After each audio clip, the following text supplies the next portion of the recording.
Gita LLB সিরিয়ালের আজকের পর্বে তোমরা দেখবে গীতার কাছে কোর্টে পৌঁছে কৃপান মেহেকের সম্পর্কে কথা বলে। সে বলে, মেহেক শুধু আমার, আমি কেবল মেহেককে বিয়ে করব, অন্য কেউ যদি মেহেককে বিয়ে করে তাহলে সেই বরকে আর কনেকেও আমি মেরে ফেলবো, তাই মেহেককে শুধু আমার কাছেই বিয়ে দিতে হবে। এই কথা শুনে গীতা ভীষণ রেগে যায়। তারপর গীতা কৃপানকে থাপ্পড় লাগাতে থাকে, মারতে থাকে। তারপর কৃপান বলে যে আমি মেহেকের যে বর হবে তাকে ফোন করেছিলাম, সেই অঙ্কিতকে, তারপর উল্টোপাল্টো কথা বলেছি।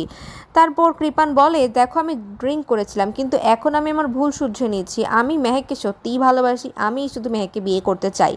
তারপর বাড়িতে এলে গীতা এসে দেখে যে সকলে মিলে তত্ত্ব নিয়ে বসে আছে, কিন্তু সকলের মন খারাপ। তারপর গীতা জিজ্ঞেস করলে বলে, তুমি নিজেই দেখে নাও। তারপর সেই তত্ত্ব দেখতে পেয়ে এখানে দেখে যে একটা নিমন্ত্রণ কার্ডে সেখানে কৃপান আর মেহেকের বিয়ের কার্ড ছাপানো হয়েছে।